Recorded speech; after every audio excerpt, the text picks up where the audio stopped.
What's up, guys? Andre here, and welcome to our Day 2 wrap-up from E3 2018. Actually, somewhat on time this time. We'll actually end up, I think, on Day 2, as opposed to Day 1 being also in Day 2.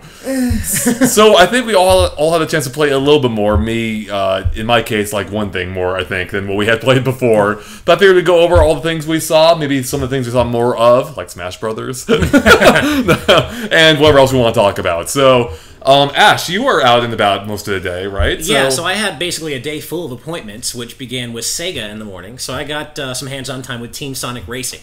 And they only had... The demo is kind of strange, because they only have one track available, which is Planet Wisp. But, you know, it's called Team Sonic Racing, and yet they had no multiplayer set up. So everyone was playing single-player.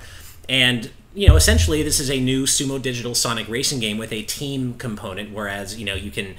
run into an item box, which is a wisp. You know, the wisps are your items in this game, and you can share those things. You can share weapons and support items with your teammates, and you can draft with a teammate. Like you can drive in their line of where they're driving and drive behind them to get a boost. But none of that stuff really lands as much when you're not actually playing with other people. When you're playing with the AI, it just doesn't. It kind of falls flat. Yeah, why would you ever give a computer teammate your weapon, right? The weapon you need. Yeah. So actually, I really do like the team-based component and kind of the foundation. I think there's a solid foundation there, but I didn't really get a feel for how cool it could be because I'm just playing with the AI. And more than that, I just kind of got the feeling that it really wasn't ready to be shown off. Like the frame rate wasn't capped. You could just tell that it wasn't polished and just it wasn't really ready to be shown off, I don't think. So it's a Sonic game, you're saying? Oh, ouch. But this is Sumo Digital. Yeah. That's the thing. This is Sumo Digital, so there's an expectation there. Yeah. And you can only do so much with that for that hedgehog. Oh, jeez. You're just going... this is after Sonic Mania, man. Yeah, how could you even say that? Racing Transformed is still a wonderful game. So yeah. That's why I'm still giving them the benefit about based on what you said. Exactly. The game has looked slow ever since they debuted it. It's just not looked as speedy as other kart racers. And, yeah, I'm very surprised they didn't allow for...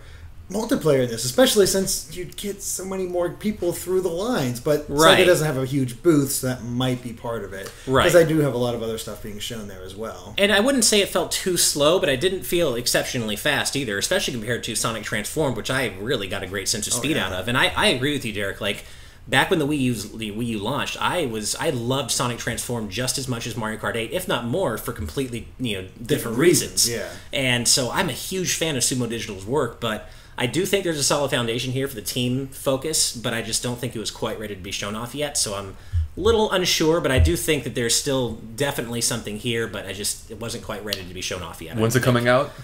Sometime this holiday. I don't think there's a firm release date. Okay, that's a little bit concerning. It is, yeah. Although this could be a really early build. I mean, to be fair, I remember Halo being like garbage at the E3 before its release, and they got that into shape pretty darn well. So. Right. So yeah, I think what's kind of ironic is that they're only taking appointments for Team Sonic Racing. But then I stuck around after my appointment to play other Sega games, which ended up being more interesting in my opinion. So I played Yakuza Kiwami 2, or Yakuza 2 Kiwami. I'm not sure which order it is, but it's a Yakuza remake. I've always liked the series. I've never had time to get into it as much as I'd like, but Yakuza fans I think are going to be very happy based on what I played. And I played an upcoming Switch rhythm game called Musynx. That's MUSYNX, and I really had a good time with it. I like it a lot. If you're a fan of beat match rhythm games like DJ Max or even Project Diva, things like that, I had a lot of fun. It comes out at the end of this month, actually, so it's not that far off. So if you like rhythm games and you like the Switch, which you're watching our videos, so you do, then yeah, it's a really promising upcoming rhythm game from Sega and Atlas on Switch. Is that the one you were telling us you did super good at? Yeah, so I wasn't going to go into it because I didn't want to toot my own horn, but basically it was kind of cool. What happened was I had this game on my radar anyway, so I wanted to check it out. And I noticed that they had a little contest going. You play a certain song on a certain difficulty, and you can win prizes. So I just gave it a shot. And my first try, I got like 10 points or something underneath the first place score. So I got second place in my first try. The game's director or one of the staffers was on hand and be like, how many times have you played this game? I'm like, well, never, but I play a ton of rhythm games, so that experience is transferable. And he's like, there's no way. You have to have played the song before. I'm like, no, I promise. And so I got second place, and if that holds, and I think it will, 2nd through 10th get a physical copy of the game tomorrow at 11 a.m. So I'm going to show up for my prize. And I mean, I literally just walked up, played, and got second place. That's awesome. So he's pretty cool, yeah. That sounds way cooler than the time I got in the top 10 for other rare game. The first Xbox game, Grab by the Ghoulies. Oh, right. Yeah, right. And that was kicked off like instantly. It was so close, too, because I had like my score was like 120.9%, and first place is like 121.4%. And I only had one great as opposed to all other things being marvelous or perfect, whatever. So I was so close. But still, I mean, I got a pretty good score. That's pretty respectable. Yeah. So happy about that. I'm just ashamed of you because I walked by there today and it looked like Persona 3 and 5 Dancing in Starlight and Dancing in Moonlight were there. They were. But the lines are probably huge because God, I want that game. They were both huge, and that's the thing, is I was kind of disappointed with the way Sega did appointments this year, because they really, and Atlas, it was really only Team Sonic Racing. You couldn't make appointments for others, at least that I was aware of. And that's a shame, because I want to play the Persona game, and they have Valkyria Chronicles 4 here. They do. I am dying to play that. I'm also kind of put myself in media shutdown for it, because we're not covering it really that closely. And I love the first one so much, I just want to go into it blind, enjoy myself, have a good time. And it just sucks that they didn't have an appointment for us. And the line for it is actually pretty lengthy. So it is. And you know what? I wasn't here at all. Like, what Sega doesn't have for the show at all, strangely, is Sonic Mania Plus. Yeah. That's weird, at all. And it's coming out pretty darn soon. Yeah, so I mean, I don't necessarily take it as a bad sign. Maybe they just didn't want to show off too much of it before release or show off too much of the Encore mode. I just find it strange that it's just a no-show. Yeah. Not here at all. I do like the irony of being afraid of not showing off too much of an encore show. I mean, I'm not even sure that's why. That and already so much was spoiled from the updates. Yeah. So. And I'm not even sure that's why, but I don't know why else it would be. Like, why not have Sonic Mania Plus here? But maybe they wanted to have the Sonic focus on Team Sonic Racing, which, for better and worse, I guess. I do think there's potential there, but right now I'm a little unsure of it. Right. Yeah. Yeah, I mean, I hope it comes together, because it does look, I think the idea is actually pretty cool if they can pull it off fully. Yeah, and I mean, again, they have pedigree. I mean, Sumo Digital, I loved Sonic Transformed. I know you did too, Derek. So there's a definite pedigree here, and I've, have been assuming that Team Sonic Racing would be as good just because it's Sumo Digital, but, there's definitely, it's got a ways to go. Yeah, I think it'd be refreshing, almost as refreshing as this Diet Coke, to have another face in the Sonic or in the card industry. Open for sponsorship? Yeah. No, people just thought we were sponsored by Coke before. I know. We're not. I saw some people like, why doesn't Derek have a drink? Are they not hydrating him? Well, Coke didn't pay Derek last night. I know, so, right. Yeah, that's right. I was going with cool, refreshing water and just off screen. So, go figure. So that was basically the extent of my Sega experience today. So hoping Team Sonic Racing comes together, but right now I'm a little unsure about it. Okay. Yeah. So what else did you play, Derek? Well, I finally got to leave because there really wasn't much going on in the treehouse today. There was a few. Today was a pretty. I mean, I feel like there are usually more announcements on day 2 of the treehouse. Yeah, that's what we were kind of waiting on. Is like it seemed like a good opportunity to surprise somebody and get something out. Surprise at least one person. Yeah, at least one person. Because, I'm sure somebody was surprised when Shushu Strikers was first announced last day. For sure. At least we got something weird out of them last year, and it's just nothing. They was just showing off the games that they announced, and, got Hollow Knight, got Mario Tennis, we got... just the more Smash and whatnot. I mean, we did get. I mean, to be fair, we did get a couple small announcements. We got DLC characters for Mario Tennis. Yeah, and it's a very cool system on how that works because they said it's basically like how it was for the demo, where you earn points during a tournament, and if you earn enough points, you unlock Koopa Troopa in July. But if you don't earn enough points through that time frame, by the beginning of August, he'll be free to everybody. You can just get that's pretty cool. Way. And the same thing for August, where the tournament will be to get a certain amount of points, and you can get Blooper early.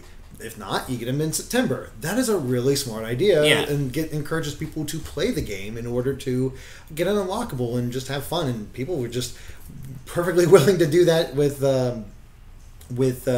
just the demo. And I will say it was addictive trying to get more points so you can get those other characters and see what they were like. So that's a good reward system, I think. It helps that the gameplay is just really fun too in that game from what we played. It's great. Yeah. And the other thing, of course, they announced is the fact that stage hazards are toggleable. They can be toggled. That's actually a huge announcement. Most exciting thing. Exactly. It's so weird. It was just sort of casually dropped at the end. Maybe they heard about the fact that their invitational players had answered the questions, and it became it kind of forced obvious. it, yeah. Yeah, because they had mentioned, like, hey, you notice how this didn't flip, you notice how this didn't happen. It became pretty obvious that there was some sort of mode happening. It just wasn't being shown. Yeah. That's a good idea. Like you said, it makes Wily Castle playable. Frigate Orphean doesn't flip anymore, which I never minded, but sure. I can see how it would be annoying for some people. It's a really good idea. Yeah, we actually had an interview with Nate and Bill today from the Treehouse, and we had asked them before Nintendo, I think, officially announced it themselves on the stream, and they kind of played dumb about it. Not, I mean, yeah, they didn't deny it. They basically said we'll be talking about that more later. Exactly, and I guess Very like soon. an hour later. Yeah, exactly. Right. Yeah. You should watch the interview though. There's some pretty interesting things in there. At least one really interesting thing. I think. I agree. Yeah, and a few other cool things. So it's a fun interview, I think. Yeah. Well, how about playing wise? Yeah, I finally got the chance to play Smash Brothers and Pokemon Let's Go. Well, we already talked about Smash a lot, so we'll get to that in a moment. But let's talk about Pokemon Let's Go, Pikachu and Eevee. Yeah, Pokemon Let's Go is like you enjoy. I remember hearing you enjoyed it. It's the thing is, it is very simple, but I think that's also like it's hard to gauge the game because of the way the demo is structured. You have 999 Pokeballs. Which is excessive because you only get 10 minutes of playtime. Like, why that many? Yeah. There is nobody going to be there just chucking balls for the entire 10 minutes. So that's a little hold weird. on, Derek. You are the one that tried throwing a ball. They messed up the throwing animation. Because they didn't explain that to me. Because the whole I'm thing just going to say I didn't have any trouble with it. All right, because my whole thing is I'm naturally keep my arm down when I'm playing. So I clicked in to do it, and I would go up and then throw out.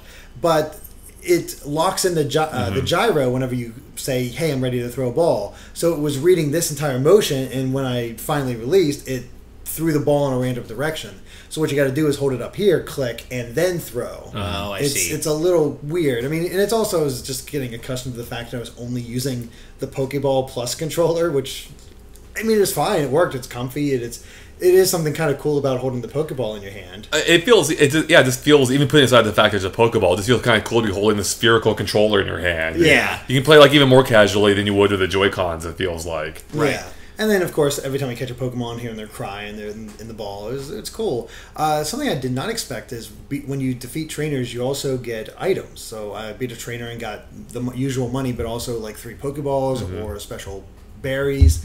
And I think that's an interesting reward system there as far as how you get it. But also, it's like, we're not going to get a lot of money. It's like it really seems to throw off the economy of Pokemon. Yeah, I mean, I think it's... But you also have to buy a lot more Pokeballs now, so...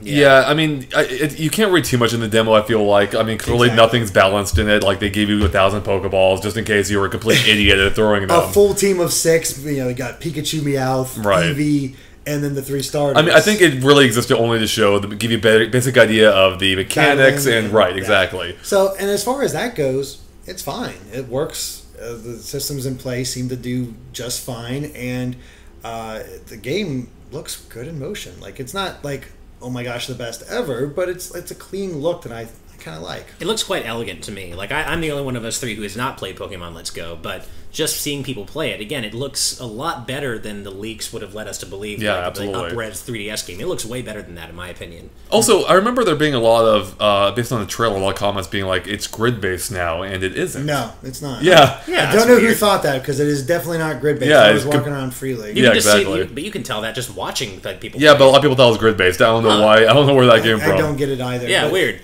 But even the sheer amount of Pokemon you were finding, like you got the usuals in Viridian Forest, Weedle and Caterpie, and then of course their evolutions. But I saw a Beedrill flying around. I encountered a Bellsprout. Of course, it ran into Pikachu. It's like there are a good amount, and because of the grass, they actually make it a little harder to see in the forest. They actually got to really search for them, right? To a degree, it's not like super hard, but there's charm here. There really is, but I want a fresh experience, like as far as like getting into it as if I was playing a new game and seeing how it actually plays. Then I feel like I could judge better then, because the early game of Pokemon is always kind of boring. Yeah, right. Yeah, that's for sure. Yeah, I think that's partially why I can't get into them anymore. Like I play for a bit and I'm done. Like they teach a tutorial after tutorial. And they are definitely accommodating for the fact that, hey, you get Pikachu and Eevee as your starter, and Eevee gets double kick really early, which is not in its typical moveset. So you're like, don't even have to catch a Mankey or anything like that. Your Eevee can take care of Brock, no problem. Okay. That makes sense. So. And what else did you play? Did you play anything else besides Smash? Nope. Okay. I mean, yesterday I did play that Konami's what is it? Hyper Sports VR, like the announced sports game where it's literally back to the track and field days. We were tapping back and forth, nice. Run and then go, and good times. It played fine. Like it definitely engages those, and you can do motion controls if you want. That kills your arms, though. My God.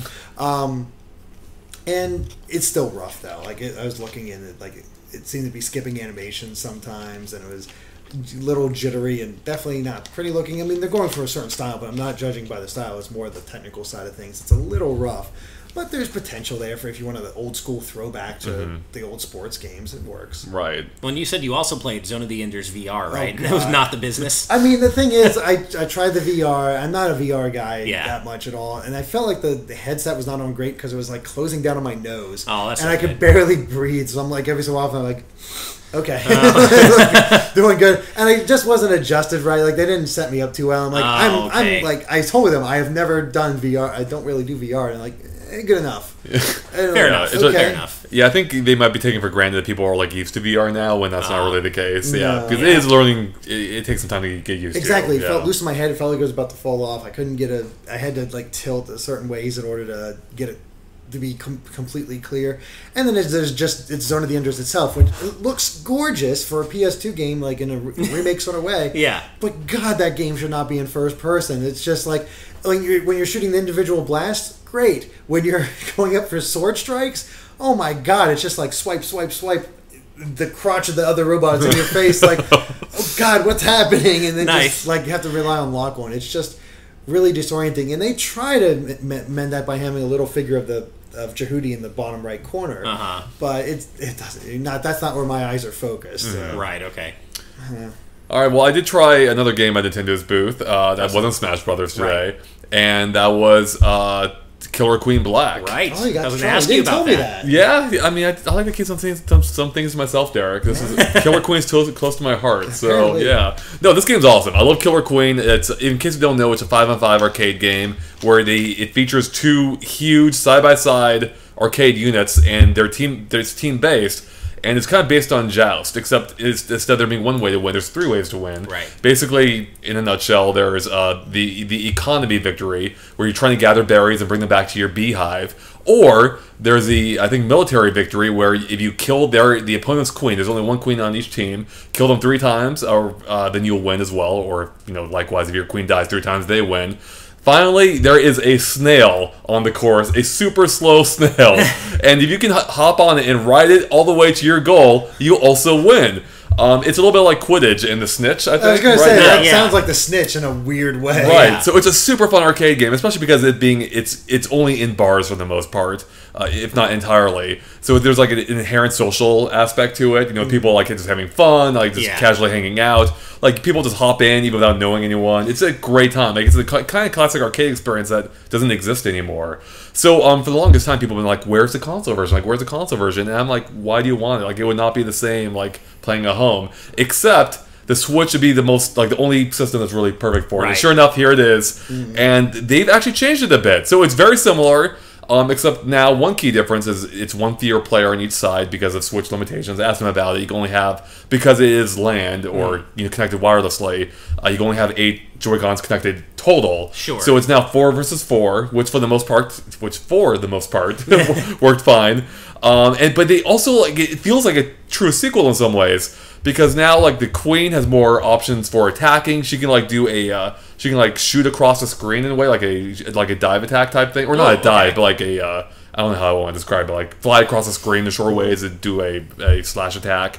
The actual workers can get a weapon now, I believe, or maybe they have to upgrade. I didn't play as a worker, so I didn't fully understand it myself. But at one point, they can get a mace and swing it around. And it reminded me of, at one point, the enemy was Tom was in their base with a mace, where they're trying to bring the berries back to.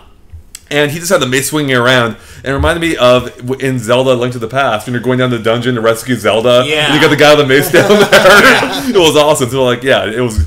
Beyond that, the visuals have been upgraded substantially. Nice. The sprites look brilliant, look really a lot sharper, a lot more detailed. Is there any HD Rumble in it? If there is, I didn't know this. Yeah. And I'm trying to think there's a ton of other smaller tweaks. Like the doors now have two icons next to them. I'd have to really sit down and play it more. Sure. But it's a ton of fun still. It seems to hold up really well on Switch. The Switch is really the only platform that I think it could be suited for. And if you haven't played it before, check it out. Or if you didn't play Killer Queen at all, definitely check it out. Better yet, look up where Killer Queen Arcade is near you and play it there, and then get the Switch version. I can't wait for this. And it has online. So, was your experience lessened at all by the fact that you were sober while playing it? Slightly. Although, based on how much we had to drink the past few nights, and maybe some of it carried over into... Well, we're all drunk on E3, right? There we go, exactly. Yeah. We're such good influences. Yeah. All right, well, I guess, should we go back into Smash now? We can, although, I did play some other things as well. Okay, then bring it in, yeah. So, I did have a Capcom appointment today, and I got I got a good chunk of hands-on time with Resident Evil 2, the remake, which we got plenty of footage of, so check the channel for that later, because basically got to direct capture my whole playthrough. And basically the demo takes place very early on in the game, on Leon's first day of work when he arrives at the Raccoon City Police Department, and he's just like, what? This is not the first day I expected. What's going on? And, it looks beautiful. It looks like what you would expect from this long, long-awaited Resident Evil 2 remake. The production values are, of course, off the charts. It is a completely reimagined take on Resident Evil 2, over-the-shoulder view, kind of like, Resident Evils 4, 5, and 6. I was going to ask if it plays like the originals or 4. But yeah, 4 and up. So it's about over-the-shoulder view, third person, and it's grisly. Like it kind of goes away from the kind of goofy horror version of Resident Evil, the original of Resident Evil 2, and goes more for what the series has been known for lately, which is that really grisly, hardcore. So it's not even like RE4 levels of like there was like a level of fun to the writing in Resident Evil 4. Yeah, so far it was very serious business. Right, okay. It didn't feel campy at all so far. I have a question. Does Leon's face look as dumb in the game as it did in the trailer? Yeah, that's the thing. And it was only Leon. Claire was not playable in the demo, so I only played as Leon. And yeah, I still don't love the way he looks. I will say that he looks a little better in the game than he did in the reveal trailer. Okay. But still, there's something off about him. They've never gotten it right since RE4, Yeah. And even compared to like RE6, where I really like the way he looked in that, there's something... He's obviously younger here, and you can tell. They did a good job making it obvious that he's younger, a rookie. But there's just something off about his face. I'm not quite sure. But the game in general looks great, and it's obviously Resident Evil. It's incredibly violent, but... there's this one part early on where literally Leon's trying to save this officer from underneath the door. He's trying to pull him, grab my hands, I got you. And of course, off screen on the other side of the shutter, a zombie attacks him and he eats his legs. And so basically Leon pulls him through, and it's just the top half. And the camera for the next few seconds of that cutscene is happy to settle right on a perfectly good view of all of his intestines and guts just hanging out. Wow. So it's quite grisly compared to the original, where it was kind of a more campy style. Yeah. That's kind of what happened with the original Resident Evil remake. The original Resident Evil was super campy, and then at the time they went as grisly as they could with the remake. I'm excited for it. I saw a little bit of gameplay from another channel. I didn't get a chance to really sit down and watch the whole thing, but I was trying to see if it was in their RE4 style. And I noticed when I was shooting, there wasn't a reticle for the gun. Hey guys, we'll get back to that discussion in just one moment. However, we stupidly forgot to check the SD card in our camera before doing this discussion to see if there was actually space available, and sure enough, we ran out. So enjoy the rest of this discussion without any actual visuals. I'm sorry about that, but it's E3 and crap happens. So we talk too much. What a shock! Apparently, it's a sign for us to start wrapping things up. Right. So I think it was you, Derek. Yes, Resident Evil 2. Basically, when I was watching the gameplay, I noticed there was no reticle. Did you have a reticle? Like I was in Resident Evil 4, there was that clear the laser sight where you could shoot zombies. I didn't have a laser sight for sure. Yeah, I saw it was like a flashlight and that's about it. I feel like I did have a reticle, but honestly, when you're at E3 in the moment, I think I did, but I don't know for sure. Of course, the footage will speak for itself. True. But I didn't feel like I had too much trouble aiming. But the thing is, much like the Resident Evil 1 remake, like you were saying, zombies take a lot of bullets. Your handgun is not going to save you. And bullets, of course, are scarce. And I was playing through on a standard difficulty. So it is very much ammunition is scarce. It's going to be really weird playing through the Resident Evil 4 style with limited ammunition. Yeah, and it really was. Yeah, limited ammunition. You're always kind of feeling like you don't have enough supplies to get through. There is that constant state of dread and like, oh, I don't have enough. I don't have what I need to survive. And so it does nail that aspect of the Resident Evil experience. Did you test to see if you can like shoot the legs and like make them stumble over or something like that, so you can roundhouse kick them like in 4? I did not. You do have a knife. You get the knife early on that you can counterattack with. But I was mostly focused on headshots because again, these zombies take so many hits that anything other than the headshot, you're wasting your bullets. Do you get a dog companion? No, at least not yet. That's too Zombie bad. dog companion, new feature. No, a puppy that runs off and you find him in Europe somehow later. Yeah. Exactly, that's it. I'm actually really looking forward to playing this because Resident Evil 2 was the first Resident Evil game I actually played, and I say that in quotation marks because a friend lent it to me and was like, this game is great, you need to check it out. So I'm like, cool, I'll check it out. And I played through, I started Leon's story, got to the part where him and Claire got separated, and I died. Because I wasn't used to the idea that I had to run past the zombies. I'm trying to shoot them right there and immediately get mauled and die and have to restart. So I was like, all right, we'll try Claire's. And did the same exact thing happen.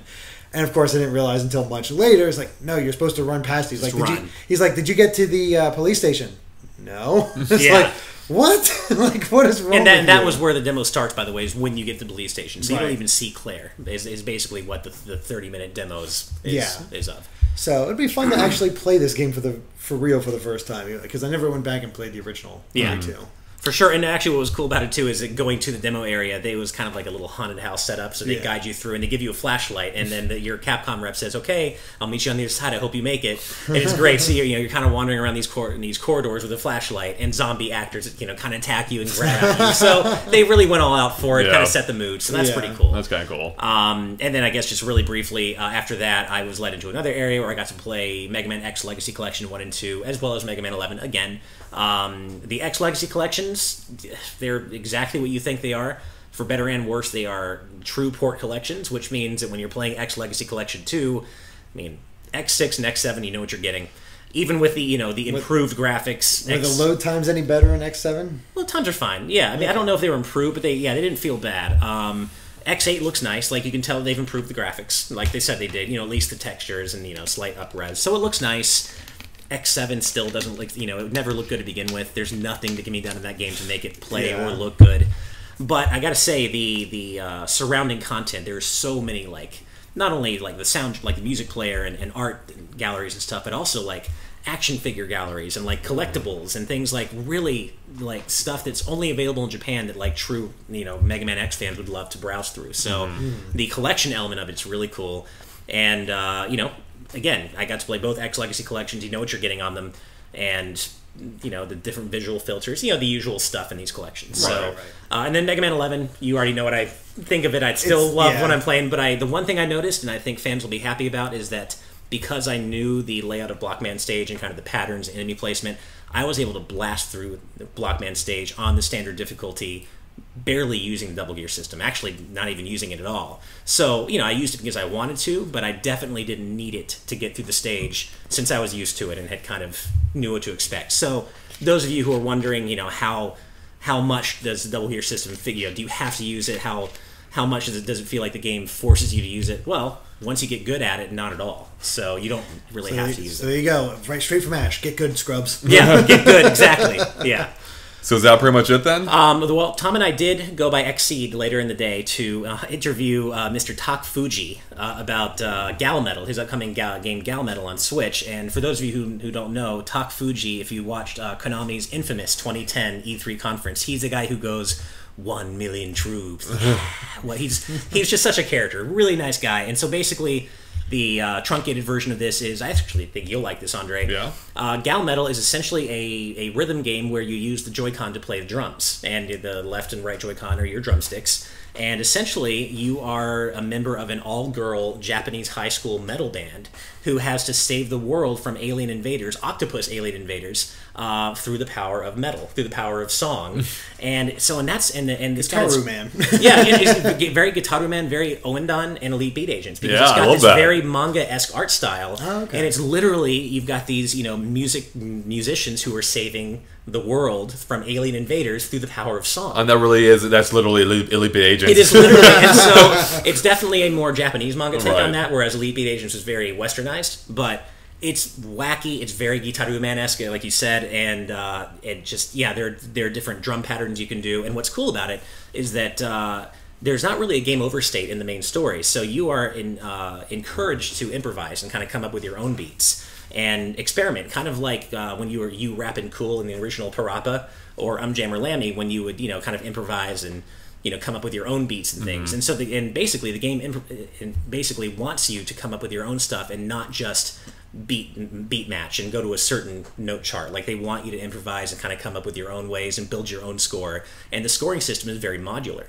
so you can basically construct different parts of the song in different ways using different beats and drum lines, and it's really cool. I gotta say, it's a really exciting upcoming Switch rhythm game, and it's just got this really wacky Japanese vibe to it. And if you like Elite Beat Agents or Gitaru Man, definitely I think you're going to want to check this out. And check the channel later for an awesome interview that Tom and I did with Mr. Fuji himself. So look forward to that. Nice. All right. Yeah.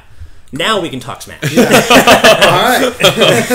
All right, so Derek, this is your first time playing it. What are your early impressions? You guys pretty much nailed it when you were just describing it. It's so strange, like picking it up and then getting hit that first time and just being sent flying at such a low percentage. It felt like I was getting tossed around the stage, so much more so than previous games. It was quite odd, but you get used to it very quickly.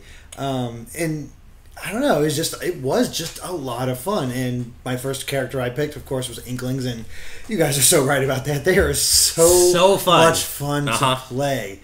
I love it. It's really cool because I found out that I for some reason I still assumed that you had to have ink around you when you went into the ground in order to recover ink, and you don't. Oh, okay. You can have a completely bare spot and be good to go. And they're just so good. That roller, of course, as you guys were saying, is super addictive in its use. Side special, yeah. Really good smash attacks, good air attacks. Like I'm digging everything. Like, I was just trying to remember, like, oh right, I need to try this out, or I need to try this out, and just going through the line. But it was still really fun. Real quick, you know what I love is, and I haven't fully tested this with the Inkling, but I'm sure it's the case. I love characters that are awesome in their own stages. I think Inkling would be because of how her side B is just her running around with the roller, as you said. Yeah. And you can go down the ramps, just one after another, just down and down and down. Yeah. Exactly. And that's, I mean, I'm glad they're good at their own stage because we played Moray Towers. I do not really like Moray Towers. Really? Not a fan. I found myself like going to.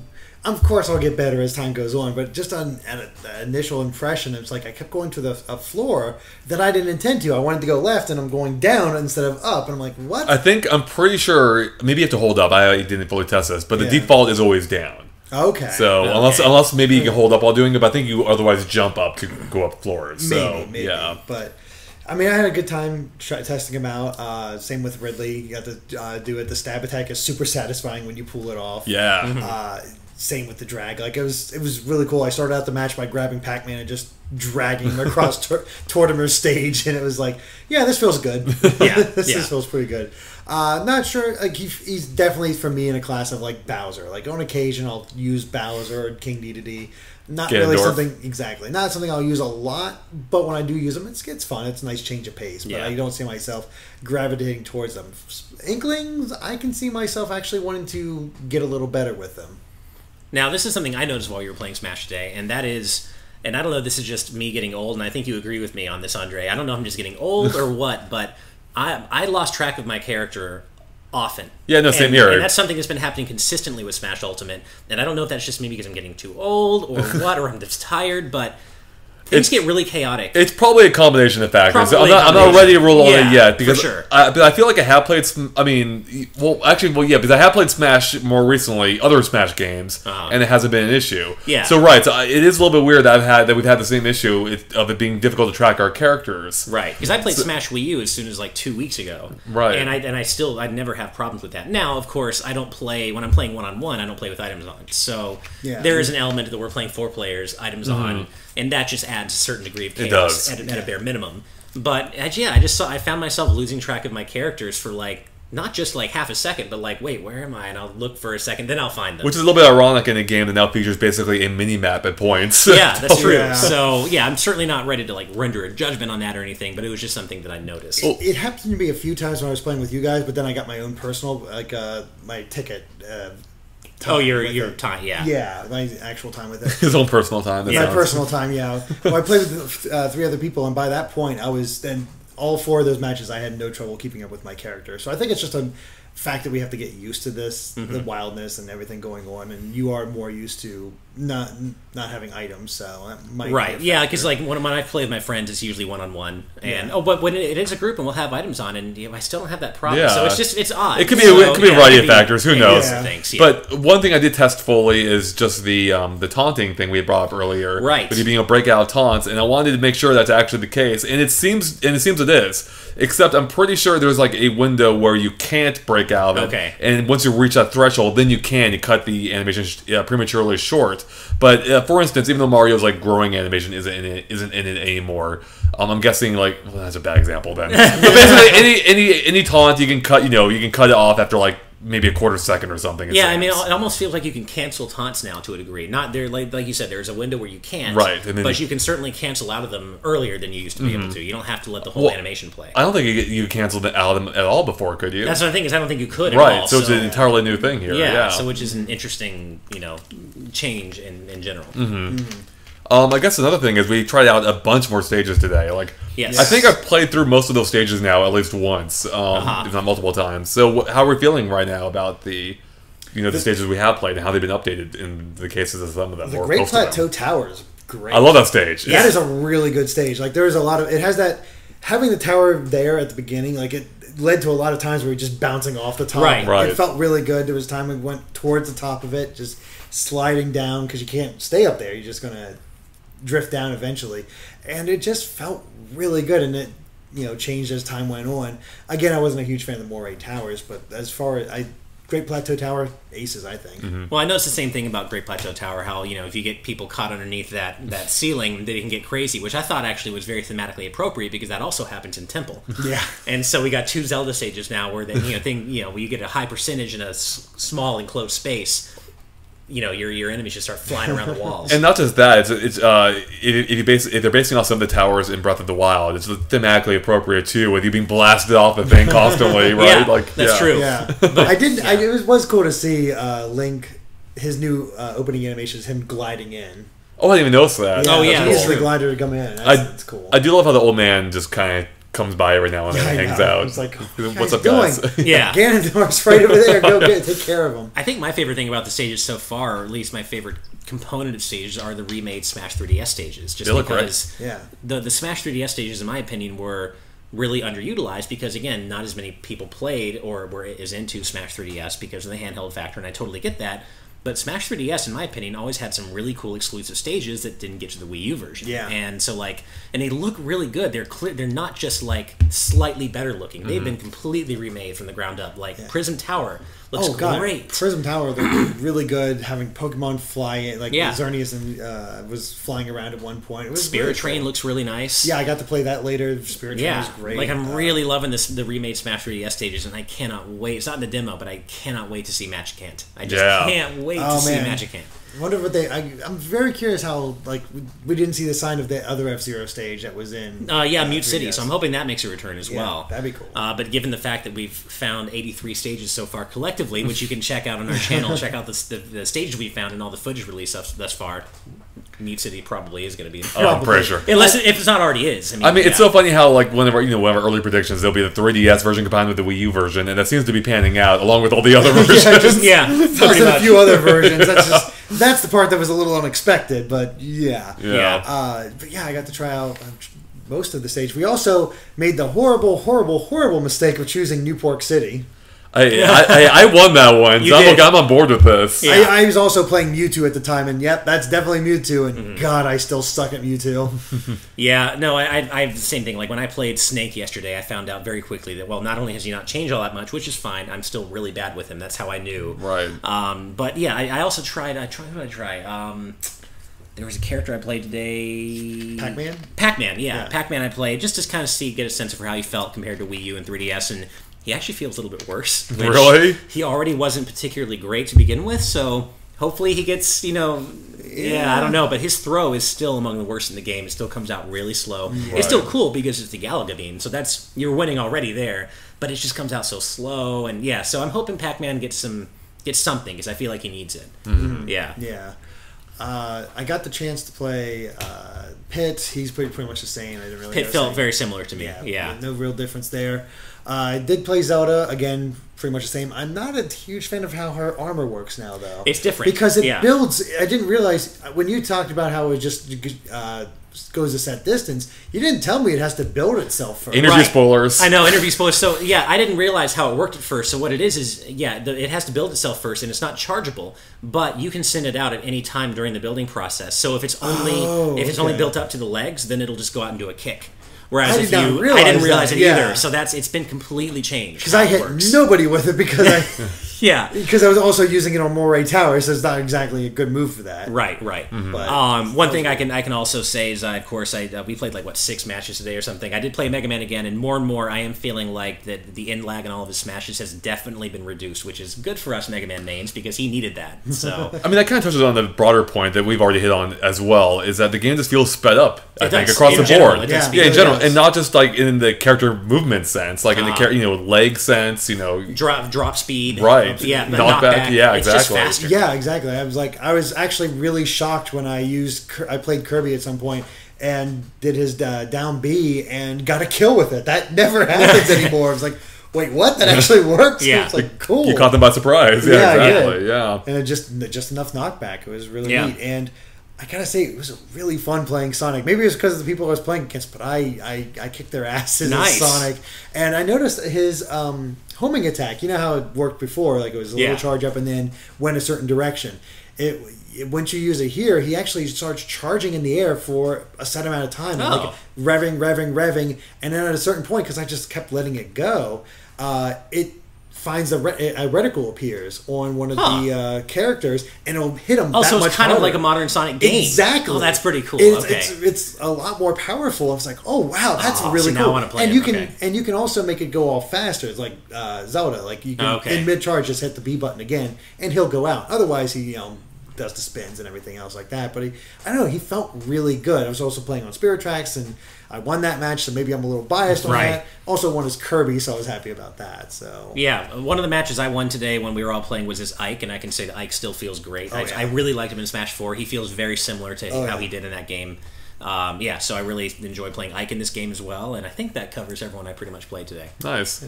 Well, I think maybe we'll wrap it up there, but I'm sure we'll have tons more to say about Smash, and we'll have, I'm sure, a dedicated discussion once we get back.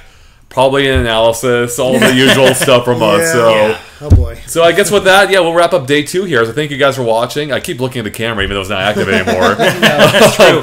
And of course, stay tuned for more from us on day 3. Perhaps not a wrap-up discussion because we're going home tomorrow. So flights to catch and whatnot. We'll still have tons of coverage, and they'll continue throughout the weekend. And it's going to be a big old smashing time. Yes. All right, guys. Thanks for watching. Catch you later. Bye.